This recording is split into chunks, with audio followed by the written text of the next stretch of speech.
Close your eyes for a moment. Think about the last time you scrolled through social media, saw someone's promotion, their new car, their perfect relationship. What did you feel? A pinch of envy? A rush of anxiety? That quiet, gnawing voice that whispers, "You're falling behind." Now, think about the last time you canceled plans on yourself. The workout you skipped, the book you didn't read, the skill you didn't practice, because someone else needed your time, your energy, your focus. This is the silent tragedy of modern life. We are so busy looking at everyone else's highlight reel that we have abandoned our own training ground. But what if you could shut off the noise?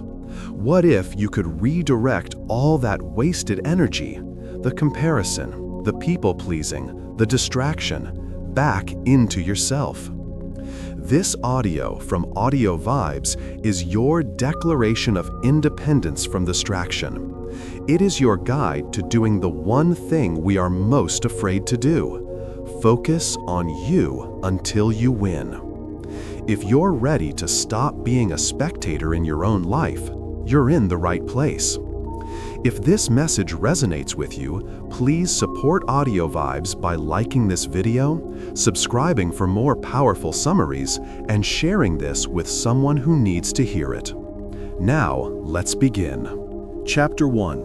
The Self-First Strategy. Why prioritizing yourself is the foundation of all winning. Let me tell you a story about a man named Mark. Mark was the guy everyone called the Rock.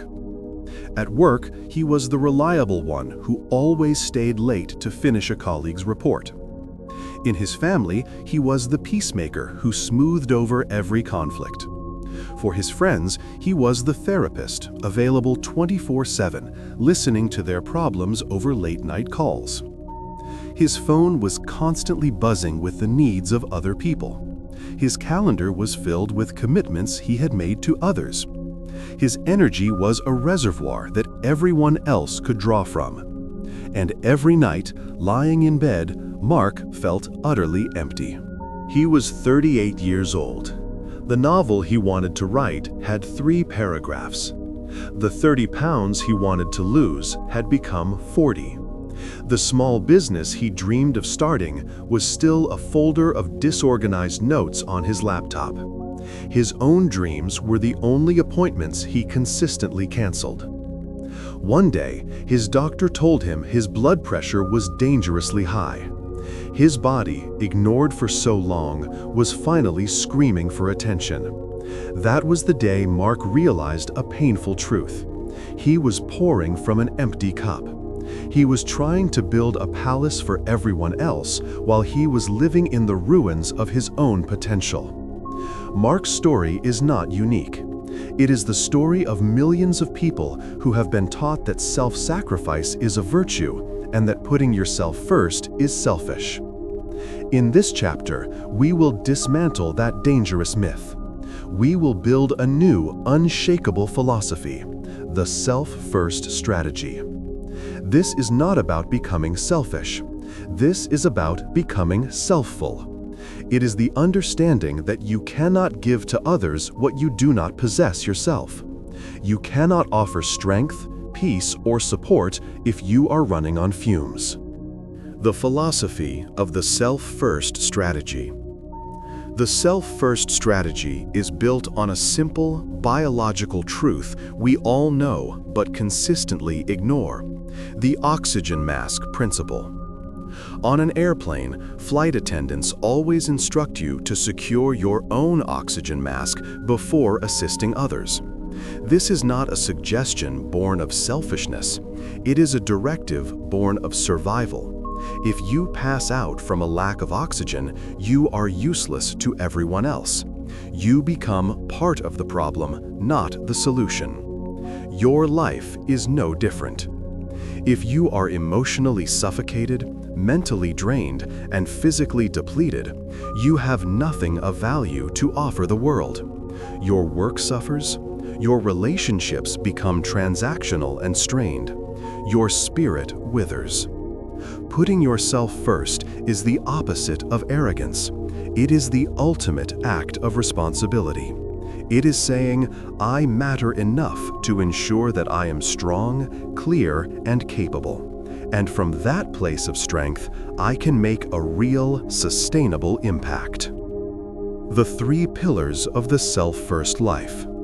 To implement this strategy, you must focus on 3 core pillars.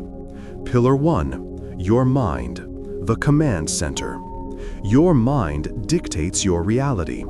A cluttered, anxious, and unfocused mind will create a cluttered, anxious, and unfocused life. The investment. This means dedicating time to quiet the noise. This is your time for meditation, journaling, reading, or simply sitting in silence. It is the non-negotiable practice of guarding your mental space from the endless invasion of other people's demands and the chaos of the digital world. The payoff. When you invest in your mind, you gain clarity. You stop reacting to every minor crisis and start responding from a place of calm purpose. Decisions become easier because you are connected to your inner compass, not swayed by external opinions. Pillar 2, your body, the vessel. Your body is not just a shell that carries your brain from meeting to meeting. It is the physical instrument through which you experience and interact with the world. A neglected body is a fundamental limitation on your potential. The investment. This is not about achieving a perfect body. It is about respect. It is the hour of sleep you choose over one more episode. It is the nutritious meal you prepare instead of the processed convenience food. It is the walk, the run, the stretch, the conscious movement that tells your body you are important.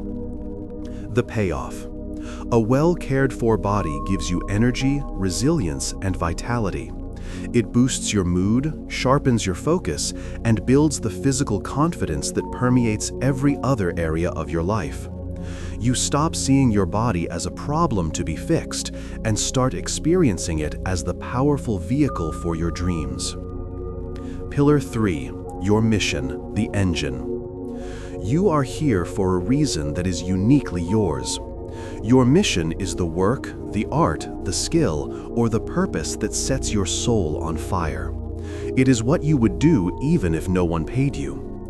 Neglecting this mission to serve the agendas of others is a slow form of soul death.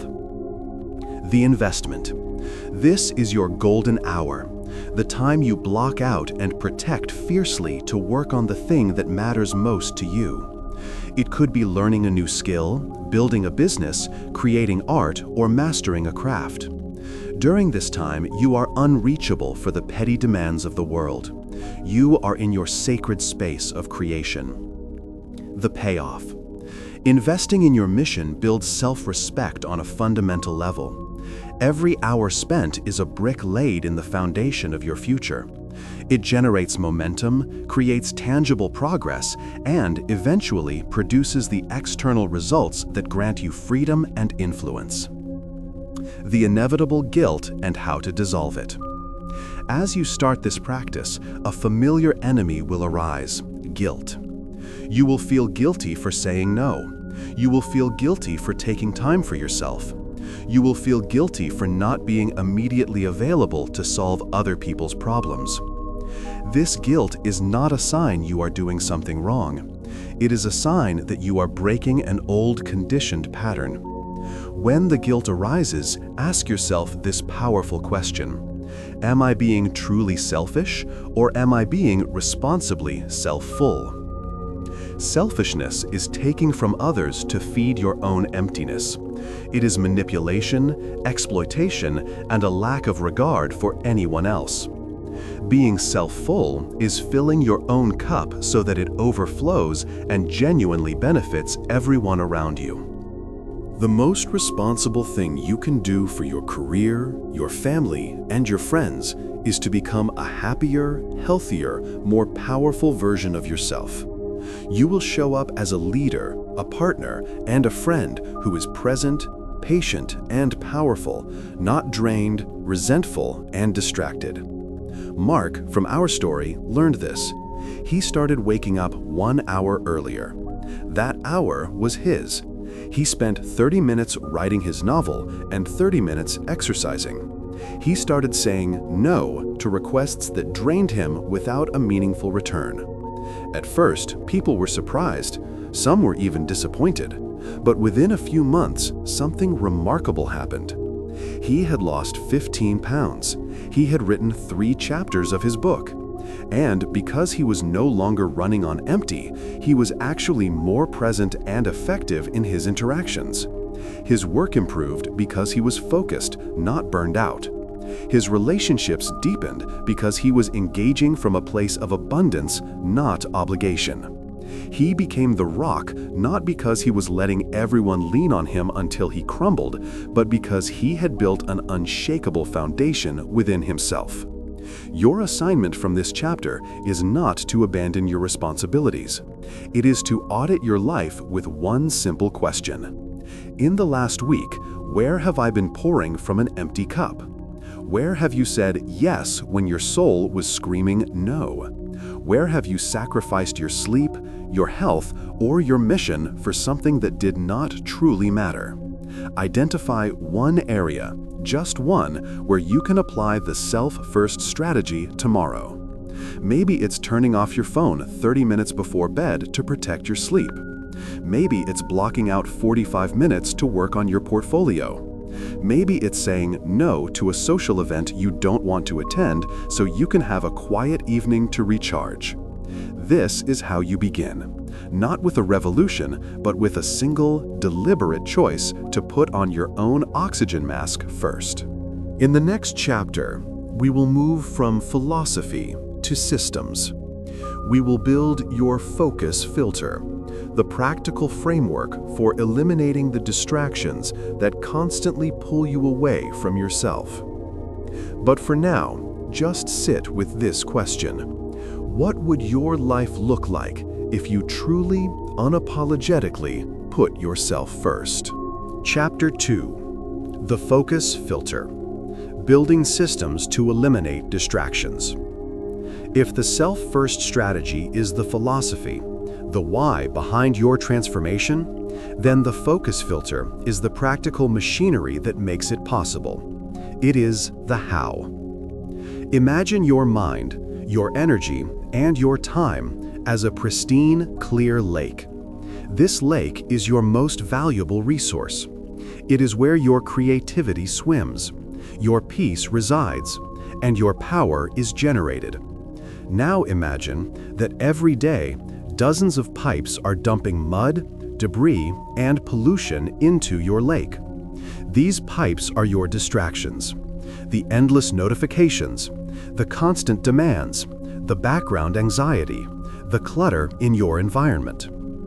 You've been trying to clean the lake by swimming in it and scooping out buckets of mud. You're exhausted, and the lake only gets murkier.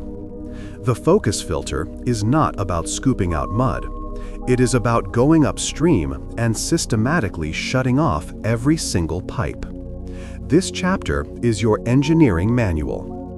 We will build your filter across 3 critical layers: your digital world, your mental space, and your physical environment. By the end, you will have a personalized, actionable plan to protect your focus so fiercely that focus on you until you win becomes your default state, not a distant aspiration. Let's begin with the most invasive layer of distraction. Layer 1, the digital siege, taking back your attention. Your smartphone is not a phone. It is a slot machine, a television, a shopping mall, and a social arena that you keep in your pocket. It is engineered to hijack your dopamine system and keep you scrolling. To think you can win through willpower alone is to fight a tank with a spoon. You need a strategy. System 1, the digital triage. This is a one-time, brutal, and liberating audit of your digital life. Step 1. The notification purge. Go into your phone settings. Every single app that does not deliver a critical, time-sensitive message from a real human being you care about loses its notification privileges. This includes news apps, social media, games, and most email. The goal is to make your phone silent and dark by default.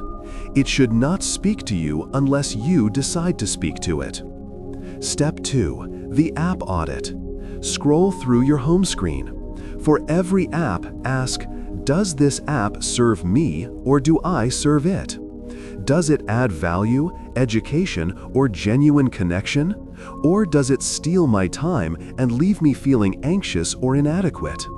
Move all the time thief apps into a folder on your last screen. Name the folder Time Wasters. The friction of finding them will be enough to reduce your usage dramatically. System 2. The scheduled sanctuary. You will not check social media less. Vague goals die. Instead, you will implement a schedule. The 30-minute rule. You will check your Time Wasters folder and your email in designated 30-minute blocks, perhaps once at noon and once at 4 p.m. Outside of these blocks, those apps do not exist. You are in your sanctuary of focus. The Do Not Disturb Fortress. During your focused work blocks, especially your golden hour for your mission, your phone goes on Do Not Disturb mode. Not vibrate, silent.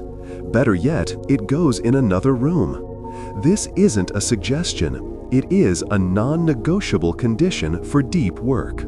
The browser overhaul. Your computer can be just as distracting. Install a focus extension. Use tools like Stay Focused or Freedom. Block the most addictive websites, social media, news sites during your work hours. Make the barrier to access so high that you give up before the distraction loads. These digital systems are your first line of defense. They work automatically, preserving your willpower for the battles that truly matter. Layer 2. The mental maze. Taming the chaos in your mind. Even with a silent phone, your own mind can be a cacophony of worries, to-dos, and random thoughts. This internal noise is just as destructive as any notification. System 1. The brain dump ritual. Your mind is for having ideas, not for holding them. The brain dump is the process of externalizing every single thing clamoring for your attention. The tool. A dedicated notebook or a digital document. Nothing fancy. The practice. Every morning, before you start your day, spend 10-15 minutes writing down everything on your mind. Don't organize it. Don't judge it. Just dump it. From finish quarterly report to call plumber to I'm worried about my presentation. Empty the contents of your brain onto the page. The magic. This act does two things. First, it clears your mental RAM, creating immediate space for focus. Second, it transforms abstract anxiety into concrete tasks you can manage. System 2. The worry window. You cannot stop yourself from worrying, but you can contain it. The practice. Schedule a 15-minute worry window in your calendar for later in the day, e.g. 5 p.m. When a worry pops into your head at 10 a.m., you acknowledge it and tell yourself, "This is important. I will give it my full attention during my worry window at 5 p.m. Then you let it go. The result. 90% of the time, when 5 p.m. arrives, the worry has lost its power or even been forgotten. This system trains your brain that it doesn't need to panic react to every anxious thought. The single-point focus method. Multitasking is a myth. It is merely task switching, and every switch carries an attention residue cost that reduces your IQ and drains your energy. The practice. Use a timer. Set it for 45 to 60 minutes.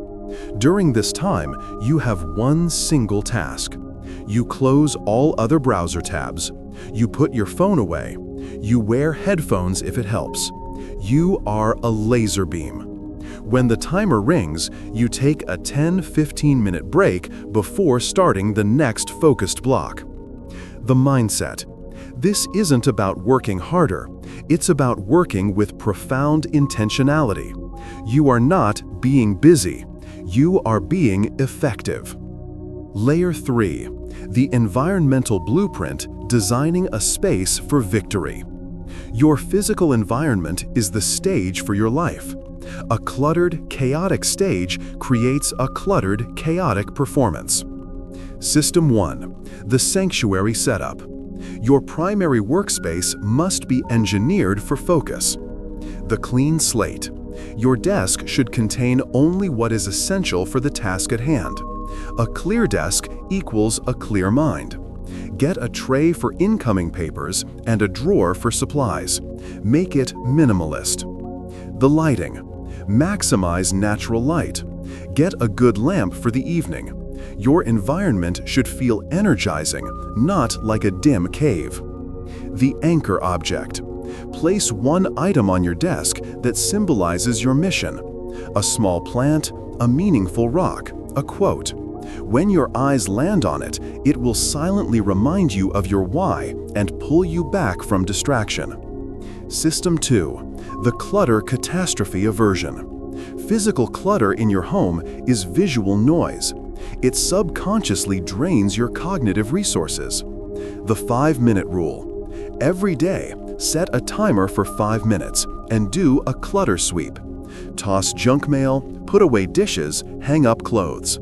This tiny daily habit prevents the overwhelming buildup that becomes a massive distraction in itself. System 3. The communication shield. You must train the people in your environment to respect your focus. The signal. Create a clear signal that you are in focus mode. This could be closed doors, a specific hat you wear, or a sign on your chair. For family or roommates, explain this respectfully.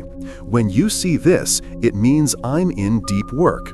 I'd love to help you as soon as I'm done in an hour. The schedule. Make your focus time predictable. If people know you are unavailable from 7 to 8 a.m. every morning, they will learn to adapt. Consistency builds understanding. Let's see how these systems work in harmony. Meet Anya. 6 a.m. Anya's alarm goes up. Her phone has been on Do Not Disturb and charging in the kitchen overnight. She does not look at it. 6:15. She brews coffee and sits with her notebook for her brain dump. She empties her mind. 6:30. She begins her golden hour, working on her online course. Her phone is still in the kitchen. Her computer has social media sites blocked. She works in a 45-minute focused block. 8 a.m. to 12 p.m., she works her day job from home. She uses the single-point focus method, working in sprints. Her worry window is scheduled for 4:30 p.m. 12:30 p.m. She checks her time wasters folder and email for 30 minutes during her lunch break. 4:30 p.m. Worry window. She reviews her anxieties from the day. Most seem trivial now. She plans for one legitimate concern. 6 p.m. She does a 5-minute clutter sweep of the living room. 10 p.m. She places her phone on the kitchen charger and does not touch it again until the next morning. Anya's systems run automatically. She is no longer fighting distractions with willpower. Her focus filter does the work for her, preserving her energy for what truly matters: winning. Your focus is not a given. It is a fortress you must build brick by brick, system by system. It will feel rigid at first. Then it will become ritual. And finally, it will become freedom. In the next chapter, we will venture into the most challenging battlefield, your own mind. We will equip you for the war with yourself, the internal conflict that arises when you start to change, and every old habit and fear rises up to stop you. But for today, your mission is to implement one system from one layer. Just one. Install a focus blocker on your browser. Do a brain dump tomorrow morning. Declare your next work session a phone-free sanctuary. This is how you build your filter, one pipe at a time. Chapter 3. The War with Yourself. Mastering the inner battles that sabotage your progress. You have built your focus filter. Your environment is clean, your phone is silent, and your schedule is optimized. You sit down to begin your important work, your golden hour, and suddenly a wave of exhaustion hits you. Or an urgent, truly important task pops into your head. Or a voice whispers, "This is too hard. You're not good enough. Why even try?" This, right here, is the real battle. The first 2 chapters were about building your fortress against external enemies. This chapter is about confronting the enemy that has been living inside the walls all along, your own mind. This internal conflict is what I call the war with yourself. It is a silent, invisible, daily civil war between the person you are and the person you are capable of becoming. The enemy is not lazy, it is clever. It does not fight with fists, but with feelings. Doubt, fear, discomfort, and the seductive pull of the easy path. To win the war of focus, you must first win the war within. Let's meet your opponent and learn how to disarm it. Meet the resistance dragon. Imagine your potential, your future self, as a magnificent treasure chest filled with gold, jewels, and boundless possibility. Guarding this chest is a dragon. This dragon is not evil. Its job, it believes, is to protect you. Its name is resistance. The resistance dragon is born from your brain's oldest instincts.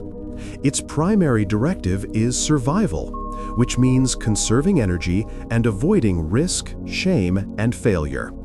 Every time you try to do something new, difficult, or meaningful, something that could lead to a magnificent reward, the dragon rears its head.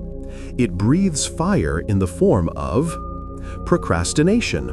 You can start tomorrow when you feel more ready. Self-doubt. Who are you to think you can do this? Perfectionism.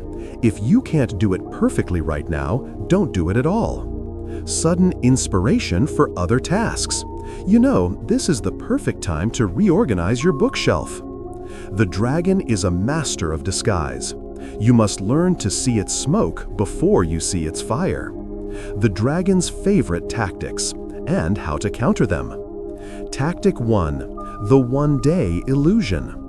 The dragon convinces you that change doesn't need to happen today. One day you'll start that business. One day you'll get in shape. One day is the dragon's favorite day because it never actually comes. Counterattack. The 1-minute rule.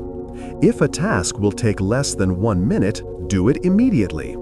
But for big tasks, shrink the commitment. Don't think, I need to write a book. Think, I will write for 1 minute. The dragon is prepared for a long siege, but a 1-minute skirmish often slips under its radar. Once you start, you often continue.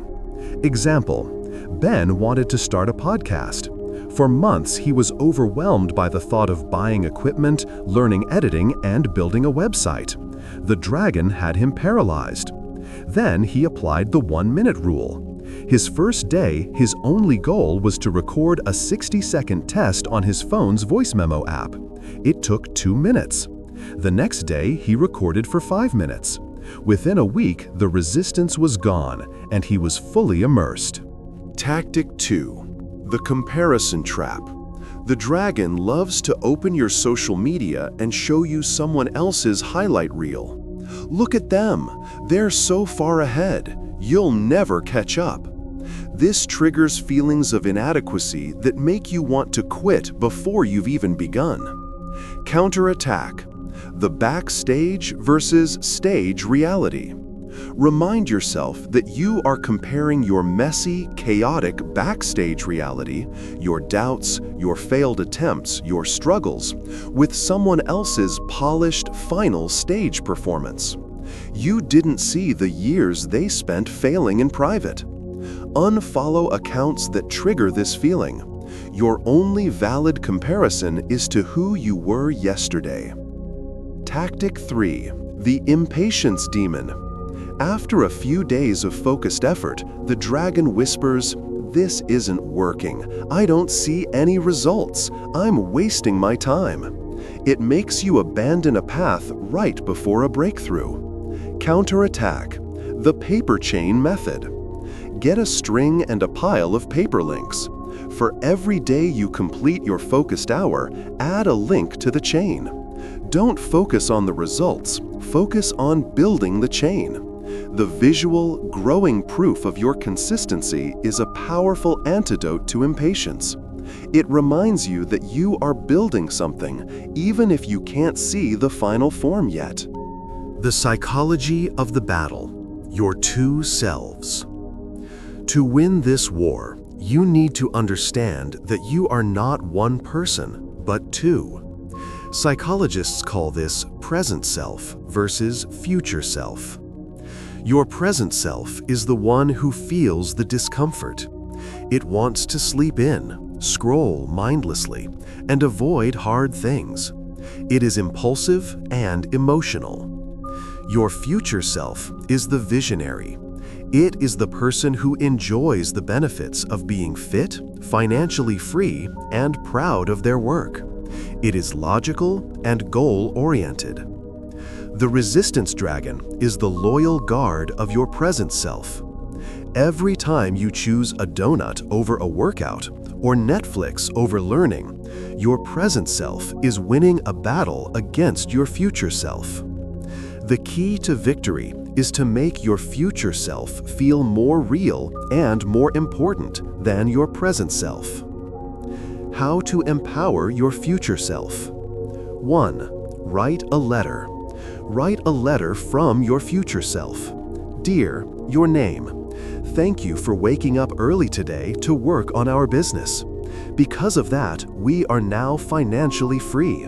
Thank you for choosing the salad. We now have so much energy. I am so proud of you. Read this letter when the dragon is loud. 2. Visualize the process, not just the outcome. Don't just picture yourself on a stage accepting an award. Picture yourself in the quiet room, practicing, studying, and struggling. Fall in love with that person. That is the person who earns the award. Practical weapons for your daily war. Knowing the enemy isn't enough. You need weapons. Weapon 1, the why sword. When resistance strikes, your why is your sharpest weapon. It must be emotionally compelling. Vague why? I want to get healthy. The dragon isn't scared of this. Sharp why sword. I want to get healthy so I have the energy to play with my kids without getting winded, and so I can live long enough to meet my grandchildren. Feel the difference? When you want to skip the workout, hold up your why sword.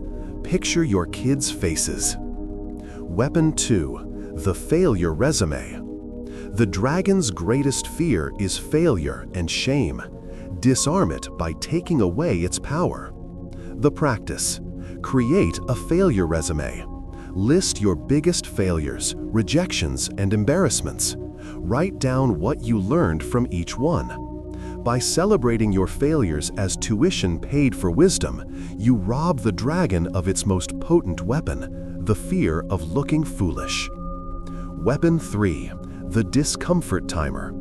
The dragon tells you that discomfort is a sign to stop. Retrain your brain to see it as a sign of growth. The practice.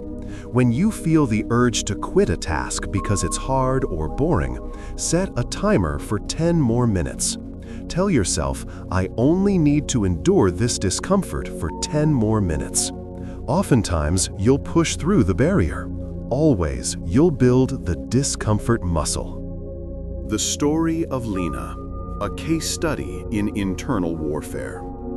Lena was a talented graphic designer who dreamed of freelancing. She had the skills and the focus filter in place, but for a year she didn't seek a single client. Her resistance dragon was massive. It used every tactic. One day illusion. I'll start when I have a better portfolio. She was already excellent. Comparison trap. Look at that other designer's website. It's so much better. Impatience demon. After creating her business cards, she felt silly and threw them away. This is pointless. Her breakthrough came when she named her dragon. She called it the Protector. She realized it was just trying to save her from rejection. Instead of fighting it, she started talking to it. When the Protector said, "Don't send that email, they'll say no," she would reply, "Thank you for trying to protect me, but I am safe. The worst they can say is no, and I can handle that." She used the 1-minute rule to send her first inquiry email. She used her why sword. I need this freedom to care for my aging parents, to push through the fear of pricing her services. It wasn't a single victory that changed her life. It was winning dozens of tiny internal battles each week. Within 6 months, she had replaced her corporate income. Your battle plan for tomorrow. The war with yourself is not won with a single glorious charge. It is won in the daily trenches through 1,000 small choices. Your mission after this chapter is not to feel perfectly confident. It is to become a mindful observer of your own mind. Identify your dragon's name and favorite tactic. What does it usually say to you? Is it the critic, the procrastinator, the imposter? Choose one weapon. Tomorrow, when your dragon appears, use one counterattack. Just one.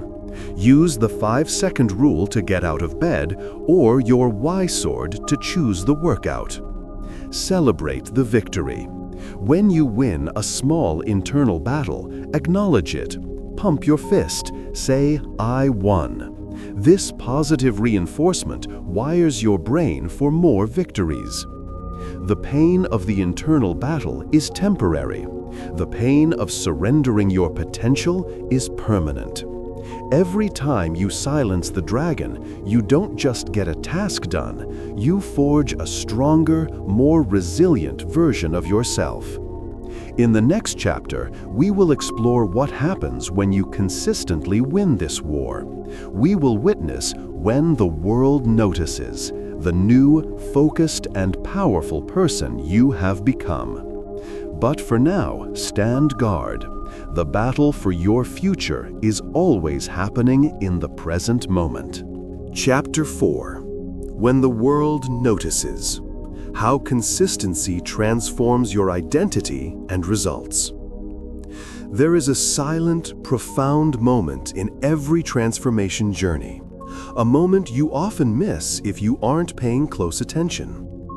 It's the moment the world begins to see you the way you have been striving to see yourself. It doesn't happen with a trumpet blast. It's not a grand announcement. It's a quiet series of realizations from the people around you. A colleague says, "You seem calmer lately." A friend asks, "How did you manage to accomplish that?" Your partner remarks, "I've never seen you so focused." This is the chapter about that moment. This is about what happens when the seeds you planted in silence begin to bloom in public view.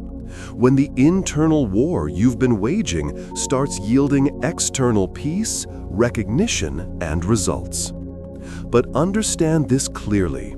The world doesn't notice the effort. It only notices the evidence.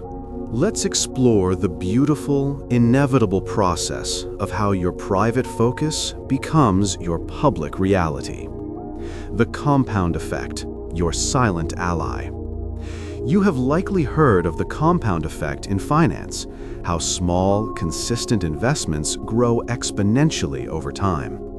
The same unshakable law applies to your personal growth. Every time you chose the workout over the snooze button, you were making a deposit. Every time you closed the distracting tab and focused on your mission, you were earning interest. Every time you sat in discomfort and worked through a difficult task, you were buying shares in your future self. For weeks, maybe months, the balance in this account seemed negligible. You felt like you were depositing pennies. But there is a critical point in every compounding journey, the inflection point, where the growth curve turns sharply upward, where the accumulated weight of all those small actions suddenly becomes visible, tangible, and undeniable.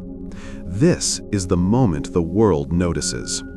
It's not magic, it's mathematics. It's the direct, logical consequence of showing up for yourself day after day, long before anyone was cheering you on. The 3 stages of emergence: how your new self is revealed. Your transformation becomes visible to the world in 3 distinct stages. Stage 1, the shift in your energy, the unseen ripple. Long before you achieve any measurable result, your energy changes. The frantic, scattered, people-pleasing energy is replaced by a calm, grounded, purposeful presence. You speak less, but your words carry more weight. You move with intention, not reaction. Why the world notices this? People are subconsciously attuned to the energy of others. They may not be able to articulate it, but they feel the shift. They sense your reduced anxiety and your increased self-containment. They find you more compelling and trustworthy because you are no longer seeking their validation. You are validating yourself. Stage 2, the consistency of your output, the visible proof. This is where your actions begin to produce tangible artifacts. You've written 50 blog posts. You've released 20 podcast episodes. You've lost 15 pounds. You've completed a certification. You have a body of work. Why the world notices this? People can argue with your opinion, but they cannot argue with your portfolio. Consistent output is undeniable proof of commitment. It's no longer a dream or an idea, it's a track record. This is when opportunities begin to find you. A recruiter sees your updated LinkedIn profile. A client is impressed by your consistent content. A colleague recommends you for a leadership role because you've demonstrated reliability. Stage 3, the embodiment of your new identity, the unmistakable persona. This is the final stage. You are no longer practicing confidence. You are confident. You are no longer trying to be a writer. You are a writer. Your new identity is so deeply ingrained that it radiates from you effortlessly. Why the world notices this? At this stage, people don't just notice what you do, they notice who you are. They describe you with new words: disciplined, focused, an expert, a leader. They come to you for advice. They defer to your judgment. Your very presence commands respect because you have become the living embodiment of your principles. The story of Aisha, from invisible to influential. Let's make this real with Aisha's story.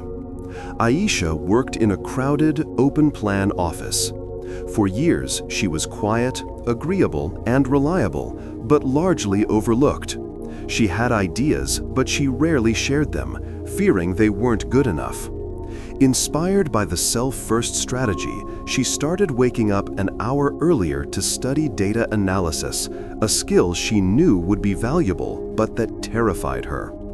Her focus filter was her salvation, protecting that morning hour from all distractions. The war with yourself was brutal. Her imposter dragon told her daily that she was bad at math and would be exposed. For 4 months, nothing changed at work. She was still the quiet woman in the corner. But she was changing. Stage 1, the energy shift. She walked into the office with a new quiet confidence. She wasn't frantic to please. She had already accomplished her most important task of the day. She started listening more intently in meetings instead of rehearsing what she was going to say. Stage 2, the consistent output. After 5 months, she had completed 2 online certifications and built a small automated dashboard to track her team's metrics just for her own practice. Then came the inflection point. In a crucial meeting, a senior executive was frustrated about a lack of clear data on a key project. The room was silent. Aisha's heart pounded. Her dragon screamed, "Don't say anything!" But she had done the work. She had the evidence. She calmly said, "I might have something that can help." She shared her screen and presented her dashboard. The room was stunned. It was clean, professional, and exactly what was needed. Stage 3, the embodiment. In that moment, Aisha was no longer quiet Aisha. She was Aisha, the data whiz. She wasn't acting the part, she was the part. She had embodied the identity through months of silent work. Within a week, she was asked to lead a new data initiative. Within a year, she received a promotion and a significant raise. The world didn't just notice, it rewarded her. But the greatest reward wasn't the promotion. It was the quiet knowledge that she had built this new reality herself, from the inside out. Your inevitable emergence. Aisha's story is a template for your own. The timeline may be different, the field may be different, but the principles are universal. If you are in the silent phase, putting in the work with no visible reward, trust the process. You are in the most crucial stage. You are building the foundation that will make your success inevitable, not accidental. The world is not ignoring you. It is simply waiting for proof, and you are in the process of creating it. Your focus is not just building a skill or a project. It is building a reputation. It is building a personal brand of reliability, competence, and power that becomes your most valuable asset. In our final chapter, we will redefine the ultimate destination. We will explore what winning really means, and you will discover that the greatest prize was not the external trophy, but the internal transformation you underwent to earn it. But for now, take a moment. Acknowledge the work you have already done. Trust that the world is beginning to notice the new frequency you are emitting. And get ready, because the person you are becoming is far more interesting than the person you were leaving behind. Chapter 5. What winning really means. Redefining success as an internal state. We have arrived. You began this journey feeling scattered, pulled in countless directions, your dreams sitting on a shelf gathering dust.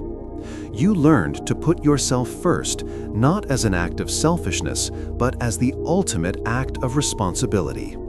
You build your focus filter, brick by brick, system by system, to guard your time and energy. You waged a brave war against the resistance dragon within, learning to move forward even when fear whispered in your ear. And you witnessed the beautiful moment when your private consistency became public reality, when the world finally saw the person you had been diligently creating all along. Now we reach the final, most important question. What were you fighting for? What does it mean to finally win? If you believe that winning is the promotion, the perfect body, the successful business, the external validation, you have missed the entire point of the journey. Those things are not the win. They are the confetti. The real victory is what happened to you along the way. the person you had to become to achieve those things. The internal fortress you built is the real treasure. The external rewards are merely the flags you get to plant on top of it.